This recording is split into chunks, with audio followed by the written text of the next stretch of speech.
الحمدللہ الحمدللہ رب العالمین والعاقبۃ للمتقین والصلاة والسلام على سید الانبیاء والمرسلین وعلى آلہ الطیبین الطاہرین وازواجہ امہات المسلمین واصحابہ الراشدین المہدیین وعلماء ملتہ من المفسرین والمحدثین اجمعین اما بعد فاعوذ باللہ من الشیطان الرجیم بسم اللہ الرحمن الرحیم ولا تقولوا لمن يقتل في سبيل الله اموات بل احیاء ولکن لا تشعرون وَلَنَبْلُوَنَّكُمْ بِشَيْءٍ مِّنَ الْخَوْفِ وَالْجُوعِ وَنَقْصٍ مِّنَ الْأَمْوَالِ وَالْأَنفُسِ وَالثَّمَرَاتِ وَبَشِّرِ الصَّابِرِينَ الَّذِينَ إِذَا أَصَابَتْهُمْ مُصِيبَةٌ قَالُوا إِنَّ لِلَّهِ وَإِنَّ إِلَيْهِ راجعون آمنت باللہ صدق اللہ المولانا العظیم وبلغنا رسولہ النبی الامین المکین المتین الکریم ونحن على ذلك ما قال ربنا لمن الشاہدین والشاکرین والحمد للہ رب العالمین۔ گرامی قدر حضرات،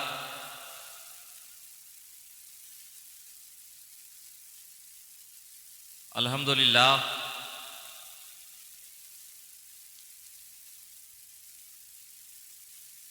اللہ کا بے پناہ احسان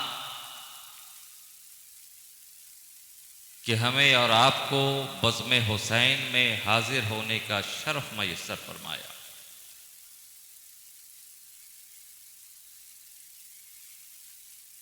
آپ حضرات نے اپنے مہمان خطیب، نقیب اور خصوصیت کے ساتھ ہندوستان کے دو نامور، مشہور و معروف، مخصوص انداز اور مخصوص لب و لہجے میں بارگاہ رسالت مآب میں نعت رسول پیش کرنے والے شعراء اسلام کے کلام سے اپنے قلوب و اذہان کو منور و مجلہ فرما رہے تھے۔ کچھ دیر کے لیے فقیر شہبازی آپ کی سماعت کی دہلیز پر حاضر ہو کر لب کشائی کی جسارت کر رہا ہے اور اپنی گفتگو کا آغاز اس طرح کرنا چاہتا ہے کہ حرم کے پاس کہاں جلوے خدا کی شراب، حرم کے پاس کہاں جلوے خدا کی شراب، لٹا رہا ہے وہ چشمان مصطفیٰ کی شراب۔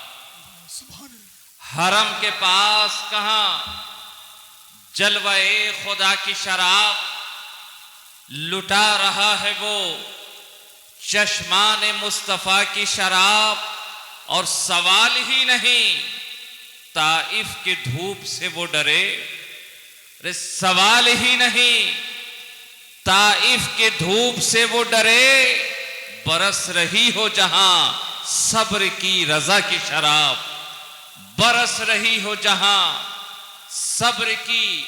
رضا کی شراب۔ اور تمام خیمہ آل نبی تھا پیاس میں غرق، تمام خیمہ آل نبی تھا پیاس میں غرق، ٹپک رہی تھی لبوں سے مگر دعا کی شراب، ٹپک رہی تھی لبوں سے مگر دعا کی شراب۔ تمام خیمہ آل نبی تھا پیاس میں غرق، ٹپک رہی تھی لبوں سے مگر دعا کی شراب۔ اور آپ نے شاعر ہندوستان جناب اسد اقبال صاحب کو سنا اور انہی کے شعر سے کو سننے کے بعد میں نے اس کلام کا انتخاب کیا، اور بالخصوص اس شعر کے لیے کہ یزید رند انا تھا حسین رند الہ، یزید رند انا تھا حسین رند الہ، ادھر شراب ہوس تھی ادھر وفا کی شراب، یزید رند انا تھا حسین رند الہ، ادھر شراب ہوس تھی ادھر وفا کی شراب، ادھر شراب ہوس تھی ادھر وفا کی شراب، اور زبان اصغر معصوم کہہ رہی تھی یزید، زبان اصغر معصوم کہہ رہی تھی یزید، ارے حرام ہے لب سید پہ التجا کی شراب، حرام ہے لب سید پہ التجا کی شراب، زبان اصغر معصوم کہہ رہی تھی یزید، حرام ہے لب سید پہ التجا کی شراب، حرام ہے لب سید پہ التجا کی شراب، اور بہت ہی اوب چکا ہوں ہوس کے پیالوں سے، بہت ہی اوب چکا ہوں ہوس کے پیالوں سے، حضور اب تو بدل دیجئے ضیا کی شراب، بہت ہی اوب چکا ہوں ہوس کے پیالوں سے، حضور اب تو بدل دیجئے ضیا کی شراب، حضور اب تو بدل دیجئے ضیا کی شراب، اور تفسیر لمن یقتل بننا امت کو سکھانا تھا ورنہ، حضرت توجہ دعا چاہتا ہوں کہ تفسیر لمن یقتل بننا امت کو سکھانا تھا ورنہ، کاٹے جو گلوئے آل نبی ہے تاب کہاں تلواروں میں، کاٹے جو گلوئے آل نبی ہے تاب کہاں تلواروں میں، اور آباد تھا کرنا امت کے تارا شدہ گھر کو ورنہ، آباد تھا کرنا امت کے تارا شدہ گھر کو ورنہ، خیموں کو جلا دے انگارے، ارے جرات یہ کہاں انگاروں میں، خیموں کو جلا دے انگارے، جرات یہ کہاں انگاروں میں، آباد تھا کرنا امت کے تارا شدہ گھر کو ورنہ، خیموں کو جلا دے انگارے، جرات یہ کہاں انگاروں میں، خیموں کو جلا دے انگارے، جرات یہ کہاں انگاروں میں، اور بیمار سی حالت دیکھ کے تم بیمار نہ سمجھو عابد کو، بیمار سی حالت دیکھ کے تم بیمار نہ سمجھو عابد کو، ہوتے ہیں مسیحا وقت کے جو عابد ہیں انہی بیماروں میں، ہوتے ہیں مسیحا وقت کے جو عابد ہیں انہی بیماروں میں، بیمار سی حالت دیکھ کے تم بیمار نہ سمجھو عابد کو، ہوتے ہیں مسیحا وقت کے جو عابد ہیں انہی بیماروں میں، ہوتے ہیں مسیحا وقت کے جو عابد ہیں انہی بیماروں میں، تفسیر لمن یقتل بننا امت کو سکھانا تھا ورنہ، کاٹے جو گلوئے آل نبی ہے تاب کہاں تلواروں میں، کاٹے جو گلوئے آل نبی ہے تاب کہاں تلواروں میں، باواز بلند درود پاک کی ڈالیاں نچھاور کریں اور پڑھیں، اللہم صلی علی سیدنا و مولانا محمد وعلا آل محمد معدن الجود والکرم منبع العلم والحلم والحکم وبارک وسلم۔ گرامی قدر حضرات، قبل اس کے کہ میں اپنی گفتگو دراز کروں، میں آپ کے ذہن و فکر میں اٹھنے والے ایک سوال کا جواب دیتا چلو۔ آپ نے مدتوں سے دیکھا، کئی روز سے دیکھ رہے ہیں کہ آپ کے پوسٹر پر جو مہمان خصوصی کا نام چسپاں ہے وہ برادر اصغر جناب مسرور رازی شہبازی کا نام چسپاں تھا۔ پانے والا اسی امید سے آیا کہ جناب مسرور کو سنا جائے، انتظامیہ نے اسی امید سے اسی فکر کے ساتھ دعوت دی کہ آج جناب مسرور کو شہدائے کرب و بلا میں سنا جائے، لیکن جب آج آپ دیکھ رہے ہیں، آپ کی نگاہوں گواہوں کے سامنے جناب مسرور جلوہ گر نہیں، کسی عارضہ کی بنیاد پر، آپریشن ہونے کی بنیاد پر وہ یہاں تک نہ پہنچ پائے۔ میں سوچ رہا ہوں کہ آپ تو اس فکر کے ساتھ آئے، اس گمان کے ساتھ آئے کہ جناب مسرور کو سنا جائے، اہل جلسہ کا انتخاب مسرور، اہل بزم کا انتخاب مسرور، تمام چاہنے والوں کا انتخاب مسرور۔ تو میں کہنا چاہتا ہوں کہ جناب مسرور یہ اہل محفل کا انتخاب تھے، اور میں مخمور یہ شہید اعظم کا انتخاب بن کر ذکر شہدائے کربو بلا میں حاضر۔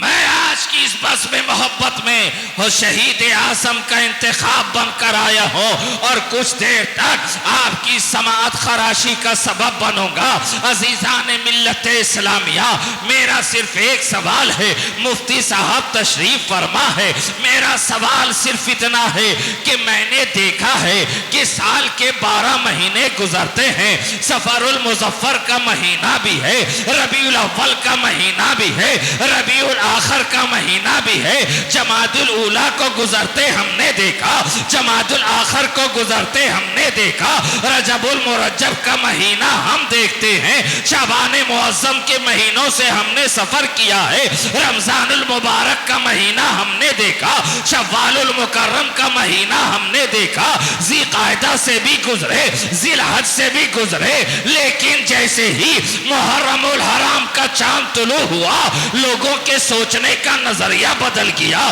لوگوں کے دیکھنے کا طریقہ بدل گیا۔ کل تک جو لوگ نشے میں چور نظر آتے تھے، محرم الحرام کا چاند دیکھتے ہی آج میکشی سے توبہ کرتا نظر آ رہا ہے، گلی کے کوچے کے ماحول بدلے نظر آ رہے ہیں، شہر کا ماحول بدلا نظر آ رہا ہے، اس شاقان اہل بیت اطہار کی آنکھیں نم نظر آ رہی ہیں، دل میں ایک سوز کا طوفان جاگ رہا ہے۔ آخر بات کیا ہے؟ سال کے 12 مہینے کے چاند طلوع ہوتے ہیں، مگر ایسی کیفیت نہیں ہوتی، لیکن جیسے ہی رمضان محرم الحرام کا چاند طلوع ہوا، اس شاقان اہل بیت کی زندگی میں انقلاب برپا ہو گیا، علاقے بدلے بدلے نظر آ رہے ہیں، معاشرہ بدلا بدلا نظر آ رہا ہے، سماج بدلا بدلا نظر آ رہا ہے، ہماری گفتگو کا طریقہ بدل گیا، ہمارے سوچنے کا محور بدل گیا،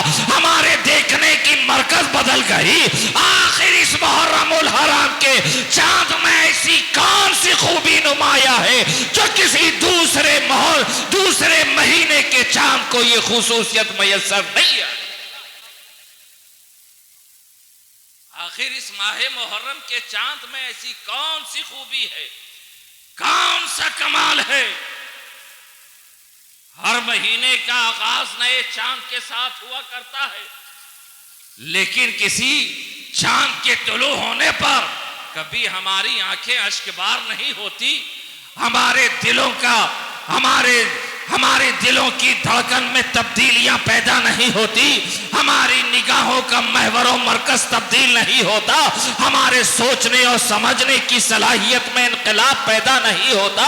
اس محرم الحرام کے چاند میں ایسی کون سی خصوصیت ہے؟ چہار جانب حسین ہی حسین ہے، چہار جانب حسین کا تذکرہ، ہر ایک کی زبان پر حسین، آنکھیں نم ہے، زبان پر حسین ہے، دل میں آہو کو کا طوفان بپا ہے، زبان میں حسین ہے، خطیب ہے حسین حسین کر رہا ہے، نقیب ہے حسین حسین کر رہا ہے، عالم ہے حسین حسین کر رہے ہیں، دانشور حسین حسین کر رہا ہے، مفکر حسین حسین کر رہا ہے، محدث حسین حسین کر رہے ہیں، مفسر حسین حسین کر رہے ہیں، مفتیان وقت حسین کی یاد منا رہے ہیں، یہ پنڈال سجایا جا رہا ہے، محفلیں سجائی جا رہی ہے، سبیلیں لگائی جا رہی ہے، حسین کی منقبت خوانی ہو رہی ہے، کہیں قرآن خوانی ہو رہی ہے، کہیں شربت پلایا جا رہا ہے، کہیں سبیلیں لگائی جا رہی ہیں، کہیں پیاسوں کو سیراب کیا جا رہا ہے، کہیں کہیں بھوکوں کو کھانا کھلایا جا رہا ہے۔ آخر اس ماہ مبارک میں ایسی کون سی خوبی ہے، ایسا کون سا کمال ہے، آپ فوراً میرا ہاتھ تھامیں گے، کہیں گے جناب والا کیا آپ کو معلوم نہیں کہ یہی محرم الحرام ہے، یہی محرم کا مہینہ ہے، عاشورہ کی تاریخ ہے، کرب و بلا کی تپتی ہوئی صحرا ہے، ریگزار وادیاں ہیں، اور اس ریگزار وادیوں میں خاندان نبوت کے مہکتے گلاب اس طرح جلوہ گر ہو چکے ہیں، اس طرح حاضر ہے، بھوک و پانی ان پر بند کر دیا گیا ہے، بھوک سے نڈال ہے، پیاس سے زبانیں خشک ہو چکی ہیں، سیدہ سکینہ کے لفظ سوکھ چکے ہیں، حضرت بیمار عابد کو بار بار غشتاری ہو رہی ہے، حضرت اصغر کا حلقوم سوکھ چکا ہے، علی اکبر کی جوانی انگڑائیاں لے رہی ہے، قاسم کے لفظ سوکھ چکے ہیں، آنا محمد کا پاک پن صدائیں دے رہا ہے۔ یہی کربلا کی تپتی ہوئی صحرا ہے نا جہاں خاندان نبوت کے چشم و چراغ تہے دیکھ کا کیے گئے، جنہوں نے جام شہادت نوش فرمائی۔ عزیزان ملت اسلامیہ، کربلا تو آپ نے بہت بار سنا ہوگا کہ کربلا میں یہ ہوا، کربلا میں وہ ہوا۔ آج کی میری گفتگو کا عنوان محرکات کرب و بلا ہے کہ آخر کربلا بپا ہونے کا مقصد و سبب کیا تھا، کربلا بپا ہونے کا آخر وجہ کیا تھی۔ آپ نے سنا نہیں ہے کہ 60 ہجری کی ابتدا کے وقت جب اس دنیا سے امیر المومنین حضرت امیر معاویہ رضی اللہ تعالی عنہ دار فانی کی طرف کوچ کیے اور یزید اس حکومت کا بادشاہ بنا، وہ پہلے ہی سے لہو و لعب کا عادی تھا، شراب پینا اس کی فطرت میں، قمار بازی اس کی فطرت میں، زناکاری اس کی فطرت میں، لہو و لعب اس کی فطرت میں، حرام کو حلال کو حرام کرنے کا مزاج اس کی فطرت میں تھا، اور حرام کو حلال کرنے کا طریقہ وہ خوب جانتا تھا۔ جہاں کے شکار کا دل دادا، کبوتر بازی کا عاشق، غیر محرموں کو دیکھنے کا دل دادا، تمام برائیاں جس شخص کی ذات میں جلوہ گر تھی، وہ ذات آج ہی مملکت اسلامیہ کا بادشاہ بن چکا، اور بادشاہ بنتے ہی اس نے مدینہ کے گورنر کو پیغام بھیجا، اس لیے کہ جب حضرت امیر معاویہ رضی اللہ تعالی عنہ نے اپنے آخری وقت میں یزید سے وصیت فرمائی تھی کہ میں نے تمہیں اپنا جانشین تو مقرر کر دیا ہے، لیکن اہل شام اور دمشق کے لوگوں کا معاملہ الگ ہے اور اہل حجاز کا معاملہ الگ ہے، وہ تمہیں اپنا بادشاہ ہو سکتا ہے کہ قبول نہ کریں، ہو سکتا ہے کہ تمہیں اپنا بادشاہ تسلیم نہ کریں، تو ان کے بارے میں غور و فکر سے کوئی فیصلہ کرنا، اور خصوصیت کے ساتھ جناب حسین ابن علی، عبداللہ ابن عمر اور عبداللہ ابن زبیر کے بارے میں سوچ سمجھ کر قدم اٹھانا، اس لیے کہ میں جانتا ہوں کہ ساری دنیا بھی تیری خلافت اور خلافت نہیں تیری ملوکیت کو ایکسپٹ کر لے، تو یہ بندے اور یہ ذات، تین ذات ایسی ہے جو کسی صورت میں تیری ملوکیت و بادشاہت کو قبول کرنے والے نہیں۔ آپ نے وصیت فرمائی تھی، لیکن جب یزید تخت نشین ہوا، اس نے مدینہ المنورہ کے گورنر کو پیغام بھیجا کہ سب پہلی فرصت میں عبداللہ ابن زبیر، عبداللہ ابن عمر اور حسین ابن علی کے سے میرے نام پر بیعت لی جائے۔ قاصد روانہ ہوا، اور جب مدینہ کے گورنر تک یہ حکم یزید کا پہنچا، آپ نے قاصد کو امام علی مقام کی بارگاہ میں بھیجا۔ امام علی مقام گورنر کے پاس حاضر ہوئے. آپ نے گورنر نے سارا ماجرا بیان کر دیا. امام علی مقام نے سمجھ لیا کہ ہر حال میں یزید چاہتا ہے کہ میں اس کی بیعت کر لوں. امام علی مقام نے مدینہ کے گورنر سے کہا سوال کیا تو یزید کو نہیں جانتا؟ اس کے اعمال اس کے فعل سے واقف نہیں؟ کہا حضرت واقف ہوں لیکن میں حکومت کا آدمی ہوں. آپ ایک مرتبہ غور و فکر کر لیں پھر مجھے اپنا آپ جواب سنائیں. امام علی مقام وہاں سے واپس آ گئے اور جب عبداللہ ابن زبیر کو یہ خبر ملی تو آپ پہلے ہی مدینہ چھوڑ کر مکہ تشریف لے کر چلے گئے. امام علی مقام نے اپنے تمام اہل خانہ کو جمع کیا اور یزید کا حکم سنایا کہ یزید ہر حال میں میری بیعت چاہتا ہے اور اگر میں نے بیعت کرنے سے انکار کیا تو وہ ایسا فاسق و فاجر ظالم و جابر ہے کہ وہ مدینہ پر حملہ کرنے سے بھی گریز نہیں کرے گا. اور میں نہیں چاہتا کہ حسین کے رہتے ہوئے حسین کے نانا کے شہر میں خون ریزی ہو. اس لیے میں نے فیصلہ کیا ہے کہ میں مدینۃ المکرمہ کو چھوڑ کر مکہ کی طرف ہجرت کر جاؤں. آپ نے تمام اہل خانہ کو تیاری کا حکم دیا اور رات کی تاریکی میں نانا جان کے حضور حاضر ہوئے اور اجازت چاہی. میں تمام واقعات کی طرف نہیں جانا چاہتا. آج وہ حسین نانا کی بارگاہ میں آخری سلام کرنے حاضر ہوا ہے جس حسین نے نانا کی انگشت مبارک پکڑ کر مدینہ کی گلیوں میں چلنے کا طریقہ سیکھا ہے. آج وہ حسین نانا کی بارگاہ میں آخری سلام پیش کرنے کے لیے حاضر آیا ہے. جو حسین شان نبوت پہ سوار ہو کر صرف حجرہ بطول میں نہیں بلکہ مدینہ کے شاہراہوں پہ دیکھا گیا ہے اور دیکھنے والے نے دیکھ کر کہا ہے حسین تیری سواری کتنی اچھی ہے، حسین تیری سواری کتنی اچھی ہے. تو رسول نے فرمایا تھا ارے سوار بھی تو کتنا اچھا ہے،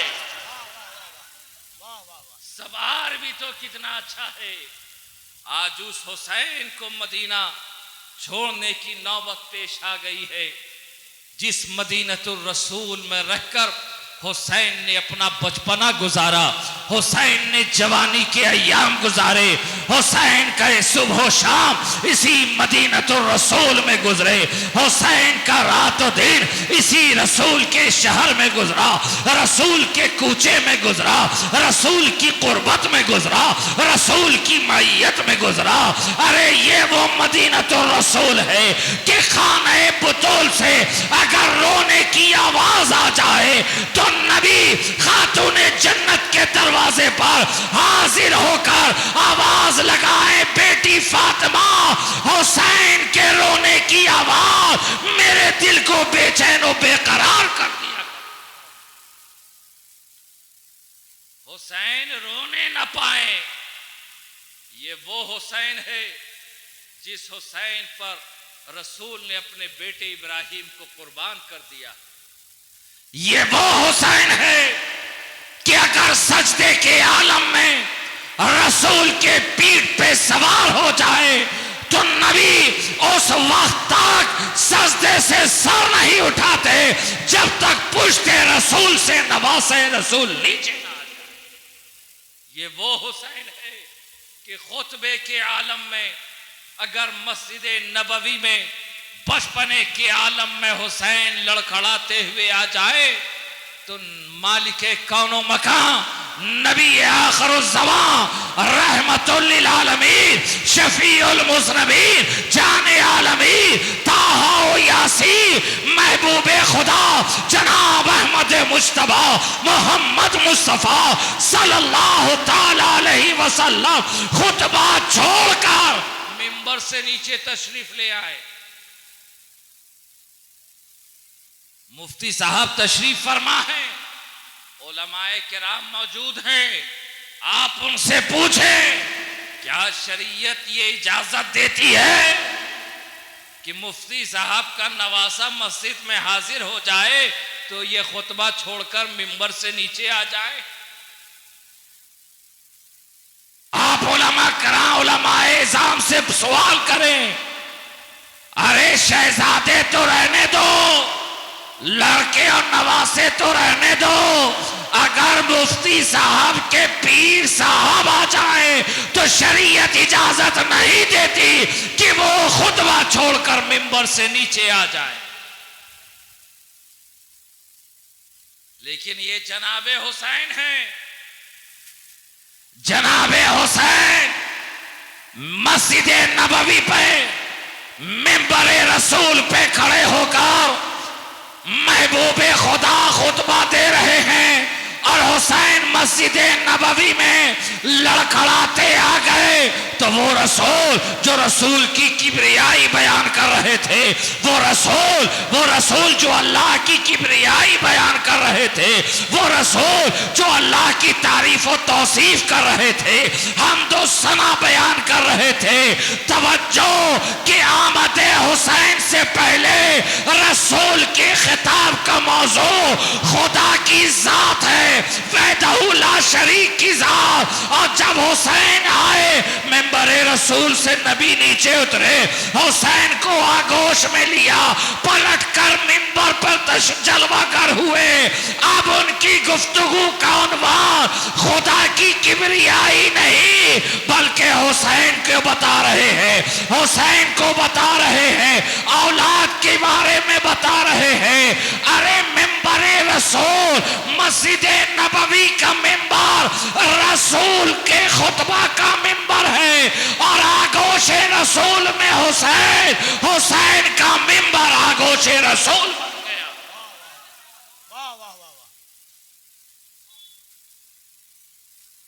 تو وہ اس حسین کو آج نانا کا شہر چھوڑنا پڑ رہا ہے. تمام اہل خانہ کو رات کی تاریکی میں رخت سفر باندھنے کا حکم مل گیا ہے. سفر کا آغاز ہو چکا ہے. آج خانہ بطول جس گھر میں اکثر و بیشتر نبی کی حاضری ہوا کرتی تھی, نبی جلوہ گر ہوا کرتے تھے, آج اس خانہ بطول میں تالا لگا ہے, اس لیے کہ خاندان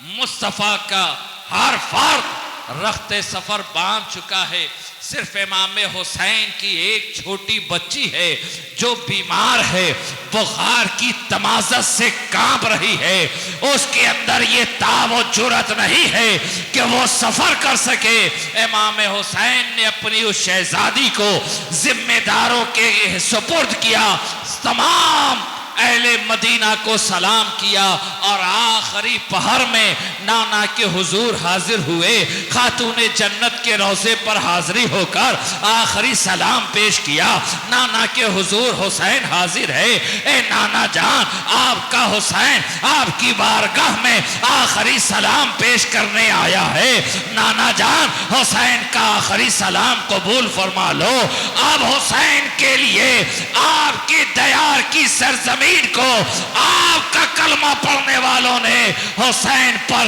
تنگ کر دی ہے. حسین کا رہنا مشکل ہو چکا ہے. اگر میں یہاں رہا تو مجھے خدشہ ہے کہ یہاں خون کی ہولی کھیلی جائے گی. مدینہ کی پاک و سرزمین سے خون سے ناپاک کیا جائے گا, اور حسین کو یہ گوارا نہیں ہے کہ مدینہ کی سرزمین پر خون کے قطرے بہائے. اس لیے میں آخری سلام پیش کرنے کے لیے آیا ہوں. دوستو, اپنے سینے پر ہاتھ رکھ کر ذرا عالم تصور میں وہ منظر تو دیکھو کہ وہ حسین جو رسول کے بنا ایک پل نہیں رہ سکتے، آج بارگاہ رسول میں حاضر ہو کر آخری سلام پیش کر رہے ہیں۔ ارے اس شاق رسول کا عالم تو یہ ہوتا ہے کہ اگر کسی کو خوش نصیبی سے زیارت حرمین شریفین کی دولت میسر آ جائے، ہم جیسا گنہگار پاپی سیاہ انسان بارگاہ رسول میں حاضر ہوتا ہے تو الوداع کے وقت میں دل کی کیفیت کیا ہوتی ہے یہ تو عاشق رسول ہی جان سکتا ہے، عاشق رسول ہی بتا سکتا ہے کہ آہیں اشک بار ہوتی ہے، بار بار نگاہ گنبد خضرا کی طرف پلٹتی رہتی ہے، اور جب تک گنبد خضرا آنکھوں سے اوجھل نہیں ہو جاتا تب تک نگاہ تکتی رہتی ہے۔ یہ تو ایک دیوانے کی حالت ہے۔ چند روز مدینۃ الرسول میں گزارنے والے کی کیفیت ہے، اس حسین کی کیفیت کا اندازہ کون لگا سکتا ہے جس نے نانا کی قربت میں اپنی زندگی گزاری ہے، جس نے نانا کے لبھائے مبارک کو چوس کر سیرابی حاصل کی ہے، جس نے نانا کے زلف معمبری کو تھام کر شہ سواری کا ہنر جانا ہے، جس نے نانا کے دوش پہ سوار ہو کر گھوڑے پہ سواری کرنے کا طریقہ سیکھا ہے، جس نے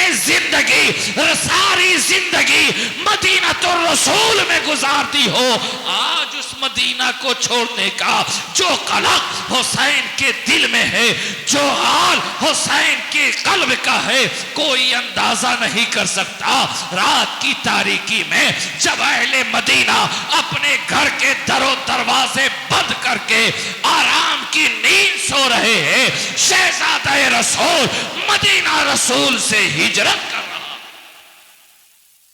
شہزادہ رسول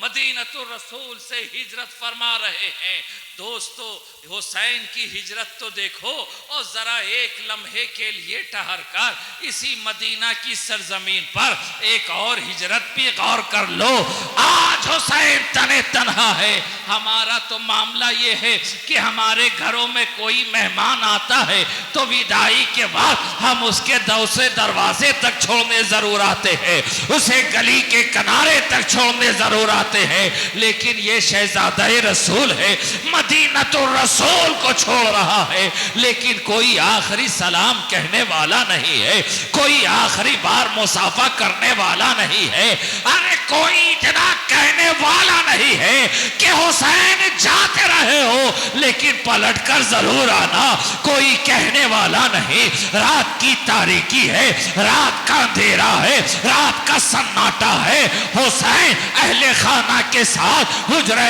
بطول سے نکل کر مدینۃ الرسول کی گلیوں سے نکل رہے ہیں۔ باہر ایک آنے والے کی نگاہ، ہر ایک جانے والے کی نگاہ مدینہ سے قبر روضہ رسول کی طرف لگی ہے، ہر ایک آنکھیں نم ہے، آنکھیں نم ہے، دل میں ہے جان بپا ہے، قدم بڑھنے کو ہے لیکن بڑھنے کے تاب نہیں، نگاہیں آنکھیں بند ہونے کا معاملہ نہیں، ہر ایک نگاہ ٹکی ہے روضہ رسول کی طرف، روضہ رسول کی طرف، اور جب تک روضہ رسول نظر آتا رہا ہر ایک کی گردن روضہ رسول کی طرف مڑی رہی، قدم بڑھتے رہے، بڑھتے بڑھتے آج اس مقام پر ثنیۃ الوداع کی مقام پر پہنچ گئے ہیں کہ آج سے کئی سال پہلے جب اسی حسین کے نانا جان نے یثرب کو کی سرزمین پہ قدم رکھا تھا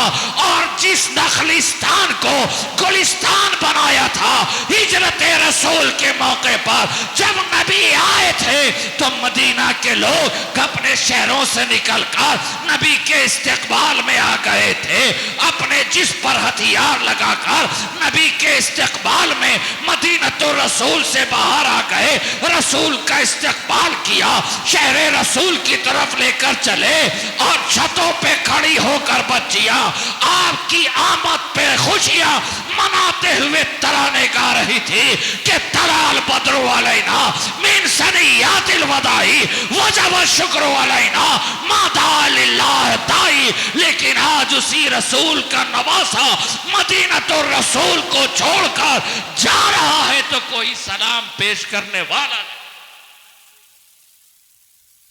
امام عالی مقام نے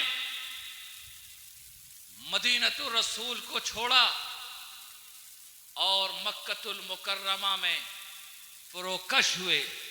جلوہ گر ہوئے۔ اب امام حسین کے اکثر و بیشتر اوقات مسجد حرام کے صحن میں، کعبۃ اللہ کے اطراف میں امام حسین کے اوقات گزرتے۔ دور سے آنے والے، دور و دراز سے آنے والے تشنگانے علوم دین اسلامی کو امام حسین انہیں سیراب کر رہے ہیں۔ ہر وقت یہی معاملہ ہے، اسلام کی تبلیغ میں لگے ہیں، ربند و نصیحہ کی محفلیں جمی ہے، عشاقان رسول، عشاقان اہل بیت اطہار حسین کے گردا گرد ہے۔ ہر کوئی فیض یا فیض پا رہا ہے، دور و نزدیک سے آنے والا ہر کوئی حسین کی بارگاہ میں حاضر ہو کر فیض پا رہا ہے۔ جسے رسول کی زیارت میسر نہیں ہوئی، چہرہ حسین کو دیکھ کر رسول کی یاد تازہ کر لے رہا ہے، اور جسے یہ شرف میسر آ گیا ہے کہ رسول کی زیارت کی ہے، پھر وہ حسین کو دیکھ کر جو تشنگی باقی رہ گئی ہے، حسین کے چہرے کو دیکھ کر رسول کے تصورات سے سیراب ہو رہا ہے۔ حسین کے معاملات شب و روز ایام مکۃ المکرمہ میں گزرنے لگے،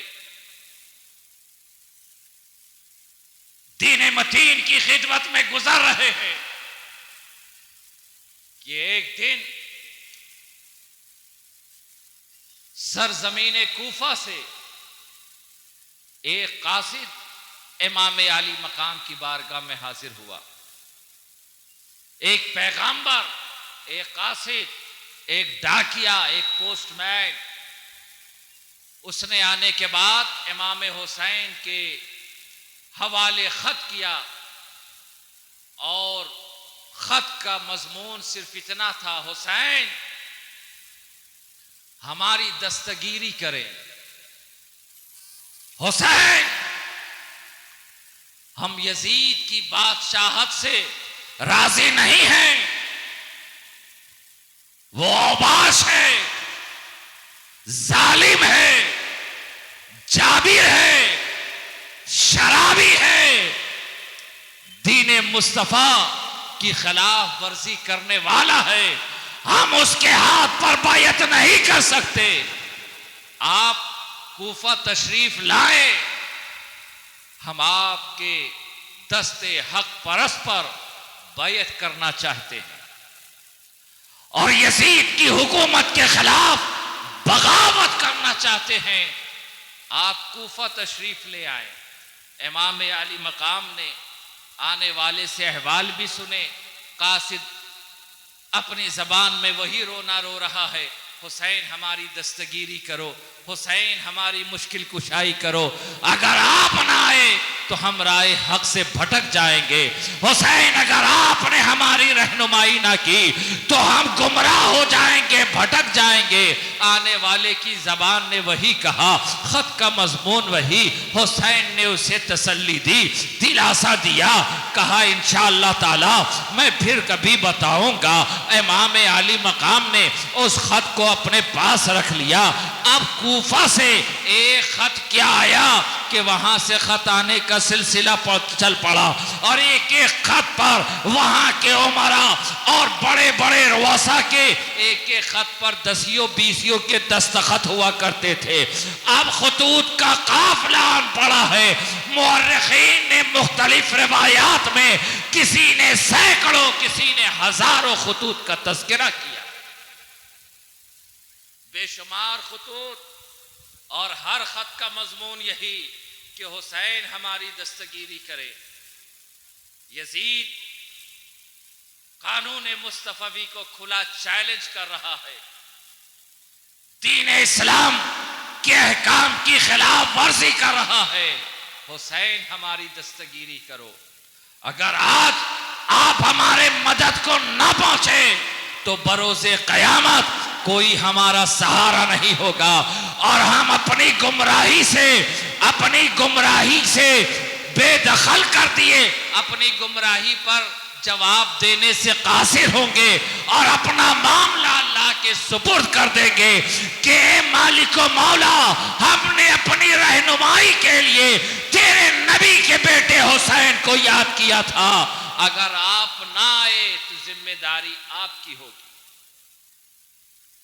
جب بار بار اسی مضامین کے خطوط امام عالی مقام کی بارگاہ تک پہنچتے رہے تو آخر کار امام حسین نے ایک سے وعدہ کر لیا کہ انشاءاللہ تعالی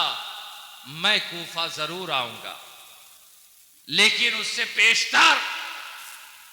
میں اہل کوفہ کے حالات معلوم کرنے کے لیے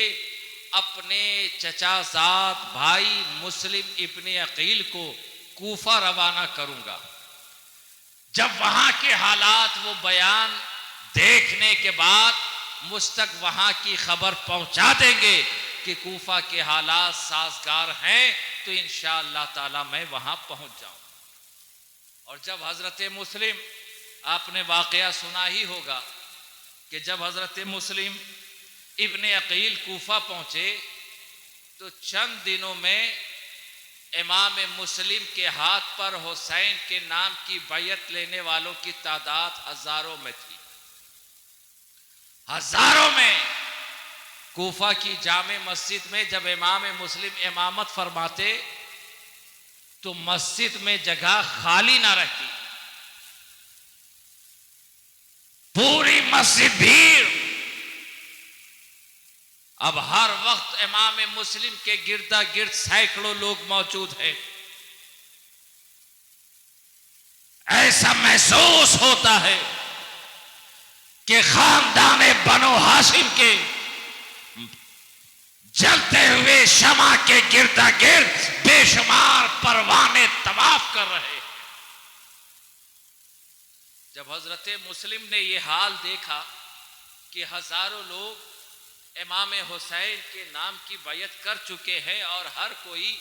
امام حسین کے نام پر جان دینے کی،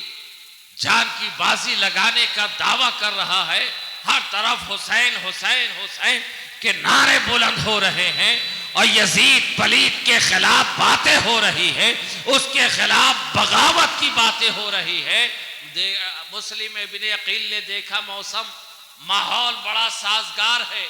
آپ نے امام حسین رضی اللہ تعالیٰ عنہ کو خط لکھ دیا کہ آقا حسین آپ کوفہ تشریف لے آئے، یہاں کے ماحول بڑے سازگار ہے، یہاں کے جانثار خود کو شیعان علی کہنے والے آپ کے نام پہ ہزاروں نے بیعت کر لی ہے، اور جب آپ حاضر ہوں گے تو بلا واسطہ آپ کے ہاتھ پر یہ لوگ بیعت کریں گے اور آپ کے علم تلے ہو کر یزید کی حکومت کے پراغ اڑا دیں گے۔ جب یہ پیغام امام حسین کے پاس پہنچا تو امام حسین نے اپنے تمام اہل خانہ کو جمع کر کے حالات بیان کیے، بتائے، اور پھر مکۃ المکرمہ سے ہجرت کا حکم دیا۔ امام حسین کی پہلی ہجرت مدینۃ الرسول سے ہوئی اور آج دوسری ہجرت، وہ بھی اس وقت جو ایام حج ہے، دور دراز سے لوگ حج کرنے کے لیے مکۃ المکرمہ تشریف لا رہے ہیں، اور مکۃ المکرمہ کو بتوں سے پاک کروانے والے نبی کا شہزادہ آج حرمت کعبہ کے لیے کعبہ کے طواف کو چھوڑ کر جا رہا۔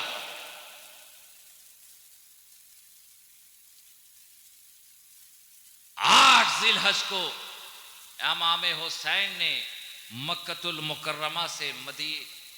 کوفہ کی طرف اپنے سفر کا آغاز کیا۔ ادھر جناب مسلم نے خط بھیج دیا تھا کہ آپ مدینہ کوفہ تشریف لے آئیں، یہاں کے لوگ آپ کی وفاداری میں اور یزید کے خلاف نعرے بازی کر رہے ہیں، آپ کے ساتھ ہیں۔ ادھر مسلم نے خط امام حسین کی طرف بھیجا اور کوفہ سے ایک خط یزید تک پہنچا کہ مسلم وہاں پہنچ چکے ہیں اور امام حسین کے نام پر بیعت لی جا رہی ہے۔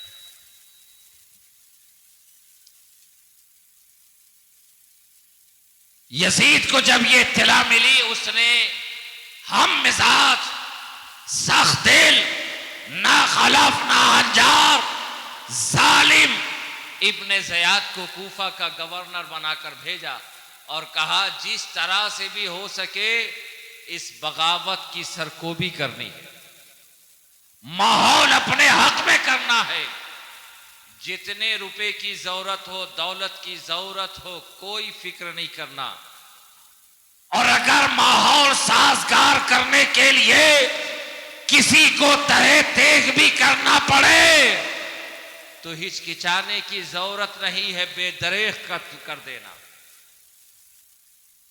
اب جیسے ہی ابن زیاد کو یزید کا یہ حکم ملا،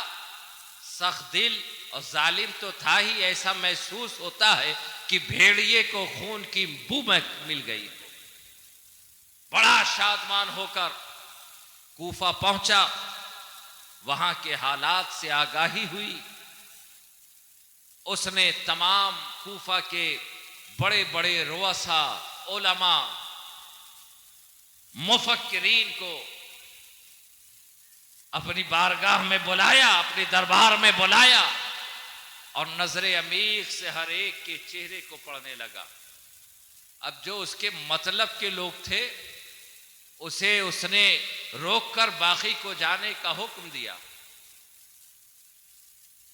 کوفہ کے اس عمارت میں ابن زیاد نے دانشوروں کو خریدا، رؤساء کو خریدا، عمرا کو خریدا، زعما کو خریدا۔ ارے حد تو یہ ہے، کل تک جو علماء حسین کی تائید میں نعرے لگا رہے تھے اور یزید کے خلاف آوازیں بلند کر رہے تھے، اور علماء کو ابن زیاد نے خرید لیا۔ کل تک جو حسین کا ترانہ گا رہا تھا، بکنے کے بعد آج یزید کے ترانے گاتا نظر آ رہا۔ ایسا نہیں ہے کہ یزید اور ابن زیاد کے حواریین صرف علماء زعما ہی رہے، ارے بڑے بڑے علماء اس کی دولت کے آگے بکتے نظر آئے۔ اور آج کے ماحول میں اس مثال کو سمجھنا کوئی مشکل بھی نہیں کہ بڑے بڑے کا فتویٰ بھی بک جاتا ہے اور بڑے بڑوں کا تقویٰ بھی بک جاتا ہے۔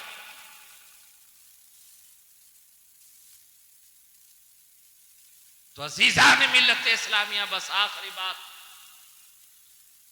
ایک تمثیل کے ذریعے، بس، اور تمثیل صرف یہ ہے کہ کربلا بپا ہونے کا اصل وجہ اور اصل سبب یہ کہ اسلام کے جسم میں خون رسول دوڑ رہا ہے۔ اسلام کو زندگی خون رسول سے ملی، اسلام کو پھیلایا اصحاب رسول نے، اور جب یزید بادشاہ بن کر اسلام کو ختم کرنا چاہ رہا تھا، اسلام کو ڈیمیج کرنا چاہ رہا تھا، اب اسلام کو ضرورت تھی خون کی، تو اسلام کے جسم میں خون رسول دوڑ رہا تھا۔ اب اسلام کی زندگی کے لیے اسی گروپ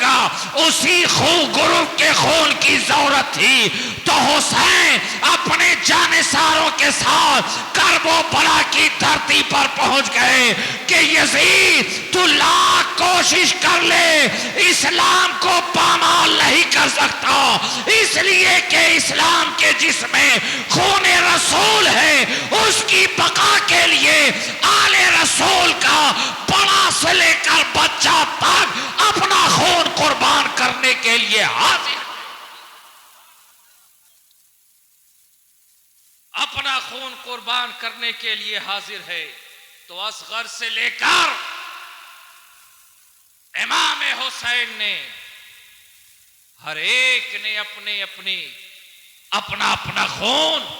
اسلام کے رگوں میں پہنچا دیا اور اسلام کو ایک نئی زندگی عطا کر دی ہے. آج جو اسلام ہمارے ہاتھوں میں موجود ہے یہ شہید اعظم امام حسین کی شہادت کا صدقہ ہے. یہ خاندان نبوت کے لٹے ہوئے قافلوں کا صدقہ ہے. یہ خاندان رسول کے بہتے ہوئے خون کا صدقہ ہے. اب اگر کوئی چاہے کہ ذکر حسین کو مٹا دے تو بہت مشکل ہے دوستو. ارے جب کربلا کی دھرتی پر شام کا یزید نہ مٹا سکا تو ہند کی دھرتی پر کون ہمائی کا لال ہے جو ذکر حسین کو ختم کر سکے, ذکر حسین کو مٹا سکے. ارے اس راز سے واقف ہے زمانے والے,